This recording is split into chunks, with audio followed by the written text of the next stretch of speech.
Hello friends, welcome to my channel. This is my next video for the Python course. Okay, so now the thing is, this is my next topic is how Python is extensible, embedded and robust language. Okay, तो हम Python को extensible, embedded and robust क्यों कहते हैं, तो इसको हम थोड़ा सा डिटेल में समझते हैं. Basically features of the Python. First, Python is a robust, extensible programming language, embedded programming language and support third party API.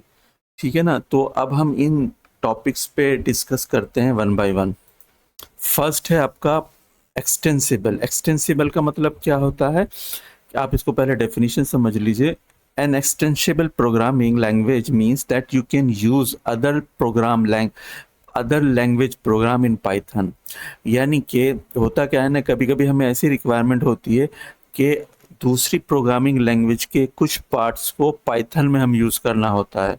ठीक है ना. तो ऐसी कंडीशन में हम दूसरे जैसे C++ है, इसके प्रोग्राम को हम पाइथन में यूज़ करते हैं. तो ऐसी कंडीशन में इसको हम बोलते हैं एक्सटेंडेबल, यानी कि किसी दूसरे प्रोग्राम को हम पाइथन लैंग्वेज में यूज़ करें. ठीक है ना. दूसरा होता है हमारा एम्बेडेड. एम्बेडेड का होता है we can use Python programs in any other language. यानी कि अब यहाँ पे क्या हो रहा है, एम्बेड हो रहा है, यानी कि हम पाइथन के प्रोग्राम को we are using in different programming language जैसे C एंड C++. अब उसमें क्या था, हमारे एक्सटेंसिबल में क्या था कि हम दूसरी प्रोग्रामिंग जैसे C++ उसके प्रोग्राम को हम अपनी पाइथन में यूज़ कर रहे थे. और एम्बेडेड में क्या है कि we can use Python programs in any other language programs. We can embed Python program in anywhere. तो जब हम अपने पाइथन प्रोग्राम को दूसरी लैंग्वेज में यूज़ करेंगे तो उसको हम एम्बेड कहते हैं. तीसरा चीज़ होती है रॉबस्ट. रॉबस्ट का मतलब क्या होता है, स्ट्रॉन्ग. यानी कि प्रोग्रामिंग लैंग्वेज जो है ना, पाइथन एक strong programming language. That's means Python is a robust programming language due to error handling capabilities. यानी कि इसमें आसानी के साथ जो एरर हैंडलिंग होती है उसको हैंडल करते हैं. दूसरा पॉइंट ये होता है programming is said to be robust if and only if it is always provides user friendly errors messages. मान लो होता क्या है ना कि अभी तक हमने देखा है किसी किसी प्रोग्रामिंग लैंग्वेज में ना कोड होता है कि जैसे सपोज करिए आपने किसी चीज़ को किसी वैल्यू को आपने 0 से डिवाइड किया तो उसमें एरर मैसेज आएगा कि 1 2 3 4 5 लाइक दिस, कुछ भी वो मैसेज होता है बाय डिफ़ॉल्ट. तो ऐसी कंडीशन में क्या होता है, जो यूज़र होता है कभी कभी उसकी समझ में नहीं आता कि भाई ये एरर क्यों आया है. ठीक है ना. तो यूज़र फ्रेंडली का मीन्स ये है कि जिसको यूज़र आसानी से समझ सके. जैसे सपोज करिए आपने एक फॉर्म डिज़ाइन किया है, उसमें नेम लिखा है, नेम में एड्रेस लिखा है, नेम एड्रेस के बाद आपका फ़ोन नंबर है. मान लो आपका जो फर्स्ट कॉलम है नेम, उसमें आप डाल रहे हो 1 2 3 4 5. जैसे ही आप 1 प्रेस करोगे तो वो आपको एक मैसेज देगा कि enter proper value, enter character और स्ट्रिंग वैल्यू ओनली. ठीक है.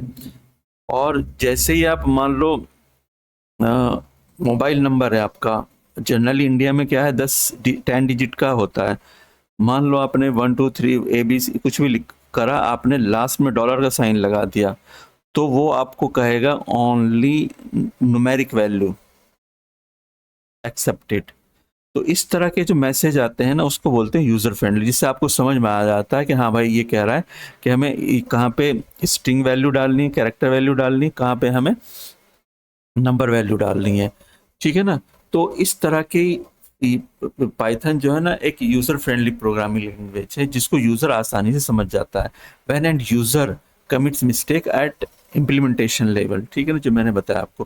To get user friendly error we use exception handling features. तो जो चीज़ मैं बता चुका हूँ वही ये बता रहा है. Since Python programming provides exception handling facility and hence Python is, इसमें यही कह रहा है कि जब पाइथन प्रोग्रामिंग जो प्रोवाइड करती है exception handling facility and since Python is one of the robust programming language. ऐसा नहीं है पाइथन ही एक रोबस्ट है, और भी प्रोग्रामिंग लैंग्वेज है, मगर पाइथन में भी ये फीचर्स दिया गया है, तो इसको इसीलिए रोबस्ट कहते हैं कि यूजर फ्रेंडली होती है और एरर हैंडलिंग होती है इसीलिए। ठीक है, होप कि आपको समझ आ गया होगा रोबस्ट क्या होता है। नेक्स्ट है हमारा extensive support for third parties API. ठीक है ना, थर्ड पार्टी एपीआई क्या होती है, जो किसी कंपनी ने या किसी डेवलपर ने कुछ सॉफ्टवेयर्स बनाए हैं, उनको भी हम पाइथन में यूज कर सकते हैं। The Python programming supports extensively for making use of third parties API modules for developing the real time applications with high performance with precise code. यानी कि यह है ना कि जैसे होता क्या है ना कि पाइथन के कोड को यूज करके कुछ प्रोग्रामर्स अपने एपीआई डेवलप करते हैं। ठीक है ना, तो ऐसी कंडीशन में पाइथन में ये फैसिलिटी होती है कि उसको सपोर्ट करें। जैसे आपने फर्स्ट पार्टी क्या होती है, मैंने समझाया हुआ है आपको। फर्स्ट पार्टी क्या होता है, inbuilt of features libraries API modules of Python environment. यानी कि फर्स्ट पार्टी वो होती है कि जो प्रोग्राम पाइथन लैंग्वेज में बने हुए होते हैं, इनबिल्ट फीचर्स होते हैं पाइथन में, जैसे पाइथन की लाइब्रेरीज होती हैं, एपीआईज होते हैं, मॉड्यूल्स होता है। एपीआईज को लाइब्रेरी बोलते हैं, मॉड्यूल्स भी बोलते हैं, फीचर्स भी बोलते हैं, तो इसमें कंफ्यूज नहीं होना। ठीक है ना, सब एक ही चीज़ है, बोलने का मेथड अलग अलग है।